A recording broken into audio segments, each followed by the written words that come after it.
Peace be with you. എല്ലാവിധ ആശംസകളും. ഇത് കാത്തിരിപ്പിന്റെ ഒരു ദിനമാണ്.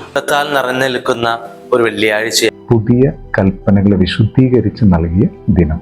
ഈശോയോട് ഐ ലവ് യു എന്ന് പറയാനായിട്ട് ഇവിടെയില്ല, അവൻ ഉയർത്തെഴുന്നേറ്റിരിക്കുന്നു. യഥാർത്ഥ വിശുദ്ധിയിലും നീതിയിലും അതിന്റെ പ്രതിഫലവും നമുക്ക് ദൈവം തരുമെന്ന് നമുക്കറിയാം. ഈ 3 കാര്യങ്ങൾ കൊണ്ട് ഉദ്ദേശിക്കുന്നത് 2 കാര്യങ്ങളാണ്. അഹം എന്ന ഭാവത്തെ മാറ്റി നിർത്തിക്കൊണ്ട് നോൻപ് കാലം ഒരു തയ്യാറെടുപ്പിന്റെ കാലഘട്ടം. കണ്ടീഷൻസ് വെച്ചിട്ടാണ് നോയമ്പ് നടത്തുന്നത്. കർത്താവിന്റെ കരുതല് നമ്മുടെ കൂടെയുണ്ട്. ഈശോയെ, നിന്റെ ഹിതം എന്നിൽ നിറവേറട്ടെ. ജീവിച്ചിരിക്കാൻ ഒരു കാരണം കണ്ടെത്തുക എന്നതിലാണ്. അനുദിനം ഞാൻ വചനം വായിക്കും. ദൈവത്തിന്റെ പദ്ധതി അനുസരിച്ച് വിളിക്കപ്പെട്ടവർക്ക് അതുവഴി ദൈവം എല്ലാ നന്മയാക്കി മാറ്റട്ടെ. കർത്താവിന്റെ സന്നിധിയിൽ നമുക്ക് നമ്മെ തന്നെ ശുദ്ധീകരിക്കാം. മുമ്പുണ്ടായിരുന്നതിനേക്കാൾ അല്പം കൂടി സ്നേഹം മറ്റുള്ളവരോട് കാണിക്കാം. നമ്മുടെ ഹൃദയത്തിൽ ഈശോയുടെ സ്നേഹം ധരിച്ച് ദൈവം അത്രമാത്രം ലോകത്തെ സ്നേഹിച്ചു. നമുക്ക് ചുറ്റുമുള്ളവരുടെ കാവൽക്കാരനായി മാറാം. കാരണം അവർ ദൈവത്തെ കണ്ടു. And every sinner has a future.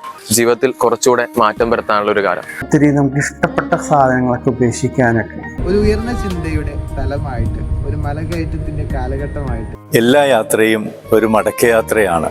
അമിതമായ മൊബൈൽ ഫോണിന്റെ ഉപയോഗം നിയന്ത്രിച്ചുകൊണ്ട് ഉള്ളവരെ സ്നേഹിച്ചുകൊണ്ടും കരുണ കാണിച്ചുകൊണ്ടും നമുക്ക് മുന്നോട്ട് പോകാം. പുറമേയുള്ള മാറ്റത്തെക്കാൾ ഉപരിയായി നമ്മുടെ ഹൃദയങ്ങൾക്കുള്ളിൽ മത്തായി 7:7 ചോദിക്കുവിൻ നിങ്ങൾക്ക് ലഭിക്കും. ക്ഷമ എന്ന പുണ്യം നിങ്ങളെ സ്വാധീനിക്കുവാനും ആഗ്രഹിക്കുന്നത് മക്കൾ നല്ല വിശുദ്ധിയിൽ ജീവിക്കണം. ഈ കാലഘട്ടം യേശുവിനെ കൂടുതലായി അറിയുവാനാണ് നമ്മൾ ശ്രമിക്കേണ്ടത്. മനുഷ്യാമി പൊടിയാകും, പൊടിയിലേക്ക് തന്നെ നീ പിന്തിരിങ്ങ. ആ സ്നേഹം ഈ നോമ്പുകാലത്തിലുടനീളവും അതിനുശേഷവും മറ്റുള്ളവർക്ക് കൊടുക്കുവാൻ നമുക്കും സാധിക്കട്ടെ. നമ്മുടെ വാക്കുകൊണ്ട് നമ്മൾ ആരെയും മുറിപ്പെടുത്തരുത്. നമ്മൾ തന്നെ നമ്മളെ മുറിപ്പെടുത്തരുതും മറ്റുള്ളവരെയും നമ്മൾ മുറിപ്പെടുത്തരുത്. സ്നേഹമായി മാറാനുള്ള ഒരു വിളിയാണ് നോമ്പുകാലം. അടിപൊളി ജീവിതം ആസ്വദിക്കുന്നതിന് പകരം പ്രാർത്ഥിച്ചും പരിശുദ്ധ കുർബാനയിൽ പങ്കെടുത്തും സമയം കളയേണ്ടതുണ്ടോ? ഇതൊരു ആത്മീയ നവീകരണത്തിന്റെ ഒരു കാലഘട്ടമായിട്ട് കണക്കിലെടുക്കുക. ഒരു തോട്ടം എന്ന് പറയുന്നത് നമ്മെ ഏറെ സന്തോഷിപ്പിക്കുന്ന ഒരിടമാണ്. ക്രേസിമ എന്നാണ് നോയമ്പുകാലത്തെ സൂചിപ്പിക്കുന്നത്.